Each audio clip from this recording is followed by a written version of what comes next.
kasi ah. Kumusta ka na? Okay naman ako. Dito ka na pala nagtatrabaho? Buti tinigilan mo na yung pagbabarker mo. Sayang lang kasi yung kutis mo dun. Masisira lang. Kinuha kasi ako ni Kuya Paeng bilang janitress. Dami mo na pamili ah. Ah, oo. Mga bagong gamit to para sa college. Kailangan ko pa nga bumalik eh. Kulang pa kasi itong mga to. Saan ka pala magka-college? Natanggap ako sa State U. Doon kasi nag-aral yung parents ko, kaya doon na rin ako mag-aaral. Galing mo talaga. Alam mo, Kyla, kapag nag-take ka ng entrance exam doon sa State University, tatanggap ka doon. Ikaw kaya nangunguna sa klase natin dati. Dati yun. Di na ngayon. Tsaka ang tagal ko na rin di nakakapag-aral eh. Baka nga ako na yung pinakakulelat sa batch natin eh. Hindi, no? Diyos nga ikaw, kahit napatigil yung schooling mo, hindi ka pa rin tumigil matuto. Hindi mo nga yata alam yung salitang give up eh. Sige, Kyla. Una na ako. Hinahanap na kasi ako ni Mami. Ah, Bye-bye. sige. Mag-ingat ka. Ingat ka rin, ha?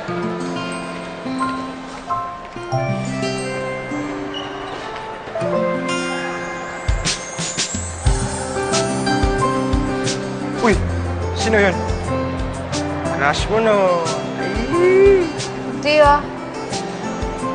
Paano mo naman nasabi? Tignan mo nga ang sarili mo. Kanina ka pa nagpa-blush eh. Ako ba? Hindi ako magugustuhan noon. Tsura kong to. Hey, don't be too hard on yourself. You gotta love yourself first before you love others. Naks. Cheesy mo ah. English yun. Pero naiintindihan ko. Okay, natuto ka na. Naman. Pero, maniwala ka sa akin. Maswerte man kung sino ang magiging boyfriend.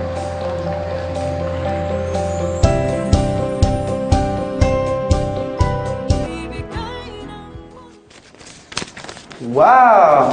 Ang daming pera. Ay, Edison. Kakatanggap ko lang kasi ng kauna-unahang sweldo ko.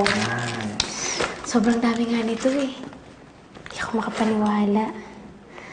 Dati-rati kasi, barya lang natatanggap ko sa pagbabarker. Well, you deserve it naman. Salamat, Edison. Teka, ano nga palang ginagawa mo dito? Nalungkot kasi ako. Sinubukan ko tawagan yung pinsan ko. Kumustahin siya sa States. Pero binababaan din niya ako eh. Tara, kain naman tayo. Naku, Edison, kailangan ko na rin kasing umuwi eh. Nangako kasi ako sa mga kapatid ko tsaka kay Chang na uwihan ko sila ng hapunan. Next time, babawi ako sa'yo. Promise. Sige, sige. Asahan ko yung next time mo, ha? Sige. Pero sana, nakausap mo na yung pinsan mo para hindi ka na malungkot. Sige na, Edison. Alis na ako. Kita-kits na lang bukas. Yes. Uy, mag-ingat ka. Salamat.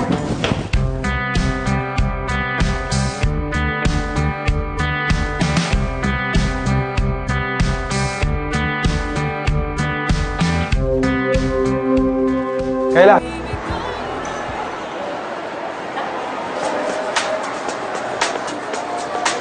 Paano ko kaya ito masusuli sa kanya? Wala pa naman akong number niya.